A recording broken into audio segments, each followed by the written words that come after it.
ஆச்சரியப்படுற? நீ பிறந்த வீட்டுக்கு போகலையா? இல்ல, இங்கேதான் இருக்கேன். இது எங்க அப்பா எனக்காக வாங்கி வச்ச வீடு. என்னதான் இருந்தாலும் புருஷன் வீடு மாதிரி வருமா? நீ தான் சமாளிச்சுக்கின்னு போயிருந்திருக்கணும்.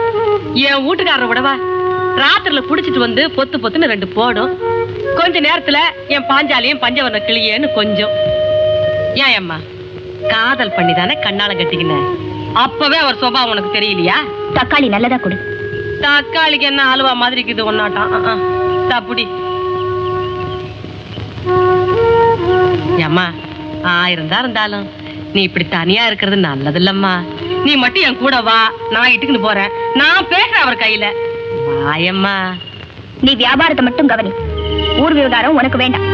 நிஜமாவா சொல்ற? அவங்க அப்பாவோட இல்லையா? அட ஆமாங்கய்யான்ற. இந்த பாருங்கய்யா, நீங்க 2 பேரும் ஒரே ஊர்ல இருந்துக்குன்னு இப்படி தனித்தனியா பிரிஞ்சு வாயிறது அவ்வளவு நல்லா இல்ல. பேசாம என் பின்னாடி வாங்க அந்த வீட்டுக்கு. அது உங்களை பார்க்கட்டும். சிரிச்சுக்கினே ஒரு வார்த்தை சொல்லுங்க, கம்முன்னு உங்க பின்னாடி வாடி வந்துடும். வாங்கய்யா. இந்த ஊர்ல எனக்கு இருக்கிற கௌரவம் மரியாதை இத பாழ்படுத்துறதுக்காகவே இதே ஊர்ல தனி கொடுத்தன நடத்தி காட்டுறாளா? என்ன பழி வாங்கறதுக்கு இப்படி ஒரு வழியா?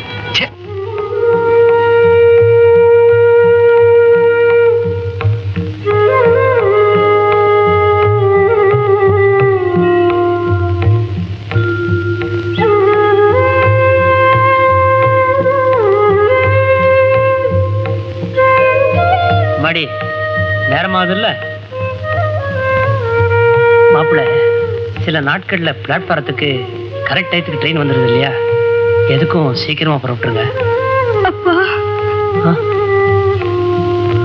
மகராசி யாருமா? சார், அட்ரஸுக்கு போனதான் ஒரு வீடுக்கு ஏற்பாடு பண்ணிட்டு உடனே லெட்டர் போடுறேன். நீங்க 2 பேரும் அவசியம் வந்தான். வர சார். வரமா.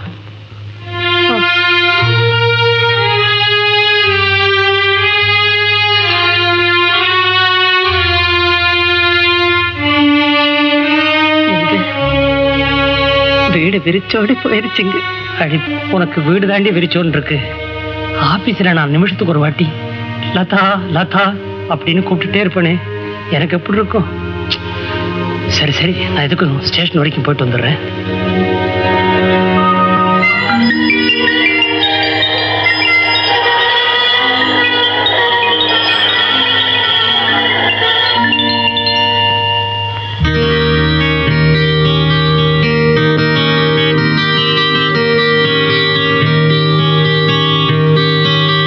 ஏன்பா டாக்டர் வீட்டுல இல்ல? அவர் ஆஸ்பத்திரி போயிருக்காருப்பா.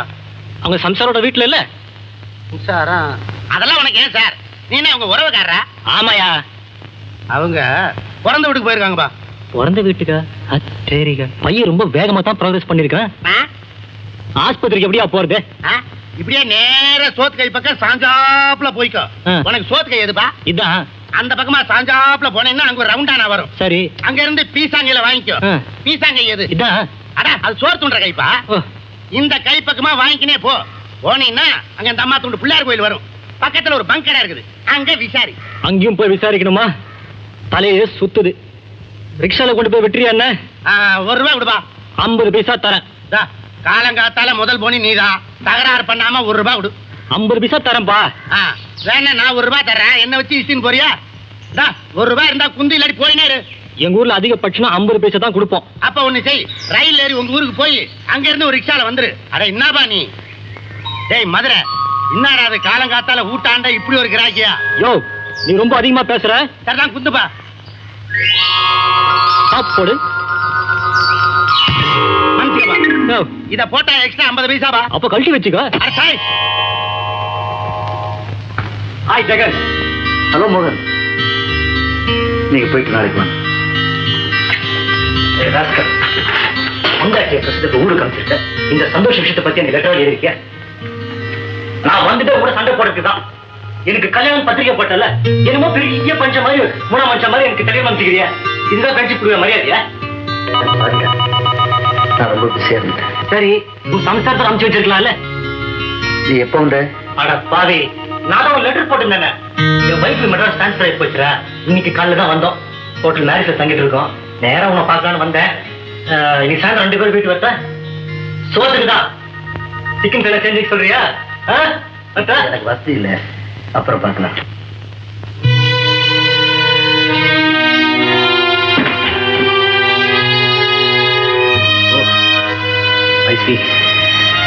என்ன மன்னிச்சுடுப்பா, நான் உன்னை ரொம்ப தொந்தரவு பண்ணிட்டேன்ல.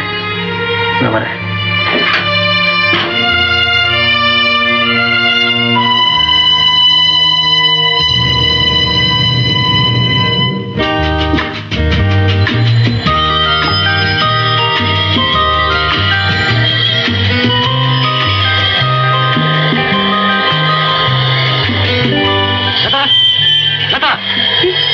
ரூமை பூட்டிட்டு வந்து இங்கே வெடி பார்த்துட்டு இருக்கேன். என்ன ஒரே கோவமா இருக்கீங்க? உங்க ஃப்ரெண்ட பாத்தீங்களா? ஃப்ரெண்ட் தான் மனுஷனுக்கு பணக்காசு வந்துச்சுன்னா தலைக்கே மாறணும்னு கேள்விப்பட்டிருக்கேன். இப்ப நேர்ல பார்த்துட்டேன். என்ன ஆச்சுங்க? இன்னும் என்ன ஆகணுமா? நாங்க 2 பேர் எப்படி பழகிருக்கோம் தெரியுமா? அட சாப்பாட்டு வரேன்னு சொல்றேன், அவனுக்கு சொல்ல இல்லையா? என்னன்னா பிச்சரை பையன் நினைச்சிட்டு இருக்கான். சாரி, என்ன மன்னிச்சிடறோம். அட என் போராத காலம் உயிருக்குயிரான நண்பன் கிட்ட அப்படி நடந்துக்க வேண்டிய சூழ்நிலை வந்துருச்சு. அதுக்காக உன்னை நேர்ல பார்த்து மன்னிப்பு கேட்டு போலான்னு தான் வந்தேன். பரவாயில்லடா, it's all right. My wife Latha.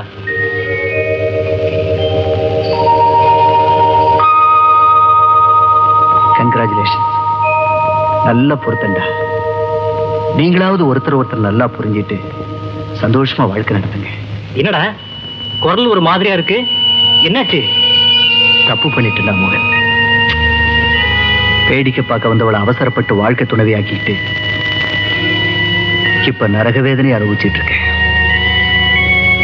என்ன சொல்றாரு ஜெகன்? ஆஸ்பத்திரியில இருக்கிற யாருக்கும் என் குடும்ப விஷயம் தெரியக்கூடாதுங்கிறதுக்காக தான் உன்கிட்ட அப்படி நடந்துட்டேன். அதனாலதான் உன்னை நேர்ல பார்த்து என் சுமையை இறக்கி வச்சுட்டு போலான்னு வந்தேன். ஜெகன், எவ்வளவோ சந்தோஷமா இருப்ப நினைச்சேன்னு நான் வந்தேன். என்னதான் ஆச்சு? உங்க ஐயா கிட்ட நான் இங்க இருக்கேன்னு சொன்னியா? சொன்னேம்மா. பதிலுக்கு என்ன சொன்னாரு? ஒண்ணும் சொல்லல. எனக்கு தெரியுமே, நீதான் குதிச்சு சேர்த்து வைக்கிறேன்னு. பின்ன சந்தோஷமா பிரிஞ்சு வாழுங்க, 2 வீட்டுக்கு தனித்தனியா காய்கறி விற்கிறேன்னு சொல்றியா?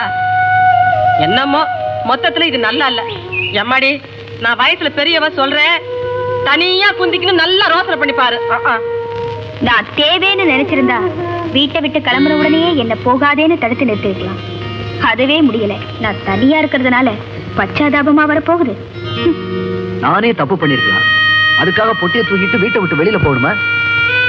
மோகன், அவ எங்க போயிருக்கா தெரியுமா? கேட்டா நீயே ஆச்சரியப்படுவ. அவங்க அப்பா வீட்டுக்கு போகல, இதே ஊர்ல அவங்க அப்பாவுக்கு சொந்தமான வீட்டுல இருக்கா. என்ன பழி வாங்குறது அவளுக்கு நினைப்பு. இப்படி எல்லாம் கூட நடக்குமான்னு ஆச்சரியமா இருக்கு. Okay, forget it. புது வாழ்க்கையை தொடங்கி இருக்கீங்க. உங்களை ஏதேதோ பேசி நான் குழப்பிட்டல. மோகன், நீ வேற எங்கேயும் தங்க வேண்டாம், என் வீட்டிலேயே தங்கிக்கலாம். உங்க முகத்தை பார்த்தாலாவது. என்னடா சின்ன பையன் மாதிரி? ஏன்டா இதெல்லாம்? நான் தான் மெட்ராஸ் வந்துட்டேன்ல, டெய்லி வந்து நான் பார்த்துட்டு போறேன். ஏண்டா, நான் குடியிருக்கிற அந்த வீட்டுல நீங்க வாழ்க்கை ஆரம்பிச்சா அது சென்டிமெண்டா சரியா இருக்காதுன்னு நினைக்கிறீங்க? ஸ்டூபிட், ஏன்டா அப்படி பேசுற? உனக்கு என்ன பைத்தியம் பிடிச்சு போச்சா? அப்படி எனக்கு பைத்தியம் பிடிச்சிருந்தாலாவது நல்லது கெட்டது சுக துக்கம் எதுவுமே தெரியாத அந்த உலகத்திலேயாவது எனக்கு நிம்மதி கிடைச்சிருக்கும். So all right, நான் வர்றேன்.